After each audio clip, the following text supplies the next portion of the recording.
آج ہمارے ہاں اگر 10 کلو راشن کی تھیلی بھی ہم نے دینی ہے تو اس کے لیے فوٹو سیشن ضروری ہے، اس کے لیے سوشل میڈیا کا سہارا لینا ضروری ہے، اس کے لیے 4 بندوں کے ہاتھوں میں تھیلی اور ایک سائل ضروری ہے، اور اس کا اسٹیٹس لگنا ضروری ہے، فیس بک پہ اس کو سٹوری میں شیئر کرنا ضروری ہے، کیونکہ ساری دنیا سے ہم نے داد و تحسین بٹورنی ہے۔ ساری دنیا کو ہم نے بتانا ہے کہ میں راشن تقسیم کرتا ہوں، میں زکوٰۃ تقسیم کرتا ہوں، میں مہینے میں اتنا غرباء کو خرچہ دیتا ہوں، یہ ساری چیزیں ہم نے بتانی ہے۔ یعنی حد یہ ہے، سوشل میڈیا پہ اس طرح کی بڑی تصاویر وائرل ہوتی ہیں، 10 کلو آٹے کا تھیلا ہے، 4 بندوں نے پکڑا ہوا ہے، اور ایک غریب بیچارہ سر جھکائے نیچے شرمندگی کے ساتھ، ضرورت بھی ہے، لینا ہے، اور شرمندگی یہ ہے کہ آج میں اس کیفیت میں پوری دنیا میں میری تصویر گردش کرے گی کہ ہم نے اس غریب کی مدد کی ہے۔ ایک مدد، اور دوسرا اس کی عزت نفس کی دھجیاں اڑا دینا۔ یہ شریعت کی نظر میں انتہائی ناپسندیدہ عمل ہے کہ آپ کسی کی عزت نفس کو مجروح کر رہے ہیں۔ یعنی صدقات اور مالی معاونت کا جو سلسلہ ہے، اس کا مقصد صرف یہ ہے کہ آپ کسی غریب کو اپنے ساتھ کھڑا کریں، اس کی عزت نفس کو مجروح نہ کریں، اس کو دنیا والوں کے سامنے ذلیل نہ کریں، رسوا نہ کریں، اور ذلت و رسوائی کا ایک ٹیگ پوری زندگی اس کے ماتھے پہ نہ چپکا دیں۔ بلکہ مقصد کیا ہے کہ وہ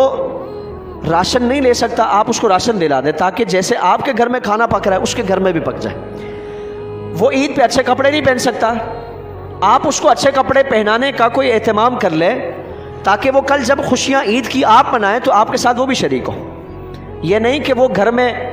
کھانا کھاتے ہوئے بھی ایک شرمندگی کے ساتھ مرا جا رہا ہو، عید میں وہ نئے کپڑے پہن کے بھی آئے تو آپ کے سامنے اس کی نظریں نہیں اٹھے، اس کا سر نہ اٹھے، اس کا سر جھکا رہے کہ اس نے میری مدد کی ہے، اور پورے معاشرے کے سامنے وہ نئے کپڑے پہن کر بھی اپنے آپ کو کوئی باعزت اور خوشی والا محسوس نہ کرے، کیونکہ آپ نے پورے علاقے میں، پوری سوسائٹی میں اس کی تصاویر وائرل کر لی ہیں، اپنی داد و تحسین کے چرچے اٹھانے کے لیے یہ سارا اہتمام آپ نے کر لیا۔ تو شریعت کی نظر میں تو اس کو ناپسند فرمایا گیا، فرمایا کہ غرباء فقراء کو بالمن والاذا، من اور اذا کے ذریعے تکلیف نہ پہنچاؤ۔ من کیا ہے؟ احسان جتانا۔ آپ نے اس کو 1000 روپے دے دیا، پوری زندگی اٹھتے بیٹھتے تانے ہیں کہ یہ تو ہمارے ٹکڑوں پہ پلتا ہے،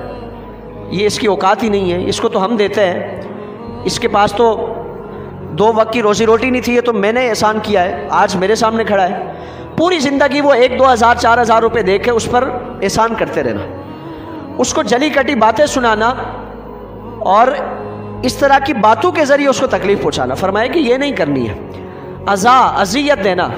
یعنی آپ نے دے تو دیا، لیکن اس کے ساتھ کوئی آپ نے ایسا ایکشن کیا، کوئی ایسا عمل کر لیا کہ جو اس کی اذیت کا باعث بن رہا ہے، اس کی عزت نفس کی پامالی کا باعث بن رہا ہے۔ تو فرمایا کہ اگر تم ان چیزوں سے بچتے ہوئے خرچ کرو گے تو اللہ تعالیٰ تمہیں اس کا اجر تمہاری سوچ، تمہارے وہم و گمان سے بھی بڑھ کر عطا فرمائے گا۔ لیکن اگر وہی بات ہے نا کہ دودھ تو دے دیا لیکن ساتھ میں مہنگنی بھی کر دی، تو وہ اللہ کی بارگاہ میں آپ کا کوئی عمل قابل قبول نہیں ہے۔ قابل قبول تو دور، یعنی وہ عمل مقبول ہونا تو دور کی بات ہے، کسی غریب کی اگر عزت نفس آپ کی وجہ سے مجروح ہوئی ہے، آپ کی کسی بات کی وجہ سے اس کا دل دکھا ہے، اللہ کی بارگاہ میں اس کی معافی نہیں ہے جب تک وہ غریب آپ کو معاف نہ کر دے جو اللہ کے کنبے میں شامل ہے۔ تھوڑی دیر کے لیے ہم یہ تصور کر لیں کہ جو میں اگر طاقتور ہوں، میرے کنبے سے کوئی ٹکر لے کے دیکھے، میں جیسا پاور میں ہوں گا اس کی ایسی کی تیسی پھیر دوں گا۔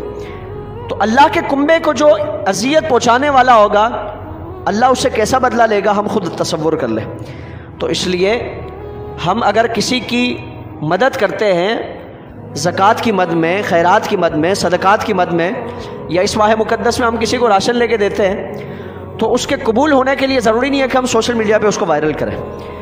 پوری دنیا کو اس کا اسٹیٹس لگا کر بتائیں، یہ ضروری نہیں ہے۔ عمل کی قبولیت کے لیے ہرگز ضروری نہیں ہے۔ تو اس لیے غریب کی عزت نفس کا بھی خیال رکھا جائے، اس کی عزت نفس کو پامال ہونے سے، مجروح ہونے سے بچایا جائے،